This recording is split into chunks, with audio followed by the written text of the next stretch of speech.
জান্নাতি উম্মত আপনি চিনবেন কি করে? হুজুর বলেন, আয়েশা, কোন একটি ঘোড়ার কপাল যদি থাকে সাদা, এই সাদা কপালওয়ালা ঘোড়াটা যদি অসংখ্য ঘোড়ার ভিতরে যদি হারিয়ে যায়, তাহলে সাদা কপালওয়ালা ঘোড়ার মালিক তার ঘোড়াকে পাবে কিনা বলো?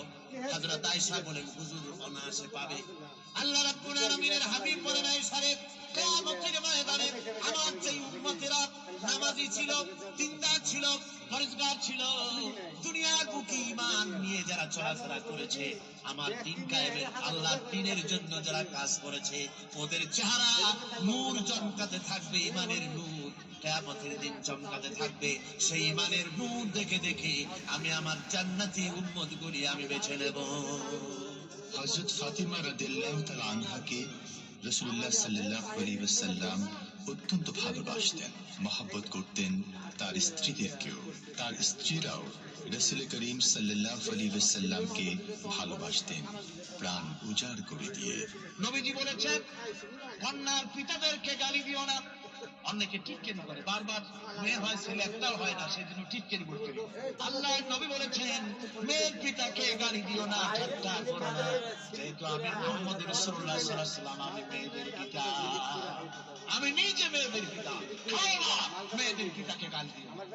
রাসূলুল্লাহ বলেছেন, আকাশের নিচে জমিনের উপরে খাদিজার মতো মহিলা আর সেই হযরতে খাদিজা রাসূলের 7টি মেয়ে পেটে ধারণ করেছিলেন। সুবহানাল্লাহ।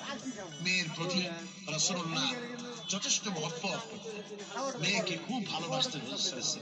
হুজুরের পরিজাত টুকরা ছিলেন মা ফাতিমা রাদিয়াল্লাহু তাআলা আনহা। হুজুর যখন কোথাও যেতেন, সকলে শেষে দেখা করতেন ফাতিমা, আর বিদেশ থেকে সফর করে এসে সকলের আগে দেখা করতেন ফাতিমা। রাসূলুল্লাহ বলেছেন, তোমরা যখন বাজারে যাবে বা ব্যবসা করতে যাবে বা বিদেশে যাবে, আসার সময় যে সব হাদিয়া নিয়ে আসো।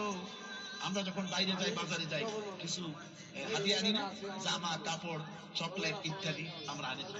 রাসূলুল্লাহ বলেছেন, হাদিয়াগুলি তোমরা যারা বিদেশে যাও, বাজারে যাও, হাদিয়া আনবে, আর এনে ঘরের মধ্যে ঢুকে তা শুরু করবে মেয়েকে দিয়ে। প্রথমে দেবে মেয়েকে। সুবহানাল্লাহ। মেয়ে মর্যাদা ইসলামে সব চাইতে বেশি। কোন যুগে? যে যুগে মেয়ে হলে পরেই মাটির নিচে ঘিরে রাখতো, পাথর মেরে মেরে ফেলে দিত। কে আইয়ে যামবিন কুতিলা, কোন অপরাধে তাদেরকে হত্যা করা হবে? হলো আল্লাহ পাক কোরআনে কারীমের মধ্যে বলেছেন, তাদের অপরাধ আর কিছু না, তারা নারী, এই জন্য তাদেরকে মেরে ফেলা হতো। রাসূলুল্লাহ তাদের ইজ্জত দিলেন। সুবহানাল্লাহ। রাসূলুল্লাহ সম্মান দিলেন, ইজ্জত দিলেন তাদের। কন্যা হিসাবে নারীর এই মর্যাদা। ফাতেমাকে রাসূল এত ভালোবাসতেন, ইন্তেকালের সময় হযরত ফাতেমা কাঁদতে কাঁদতে বেহুশ হয়ে যাওয়ার উপক্রম হয়ে রাসূলুল্লাহ হযরত ফাতেমাকে ইশারা দিলেন। হযরত ফাতেমা তার কান নিয়ে রাসূলুল্লাহর মুখের কাছে লাগাই দিলেন। আল্লাহ নবী কি যেন বললেন কানে কানে, হযরত ফাতেমার কান্না বন্ধ হয়ে গেল। হযরত আয়েশা বলেন, মা, রাসূলুল্লাহ তোমার কানে কানে কি বললো আর তোমার কান্না বন্ধ হয়ে গেল? হযরত ফাতেমা বলেন, ইয়া আম্মা জান, আমার আব্বা আমার কানে কানে বললো, মা ফাতেমা তুই কাঁদিস না, তোর কান্না আমার বরদাস্ত হয় না।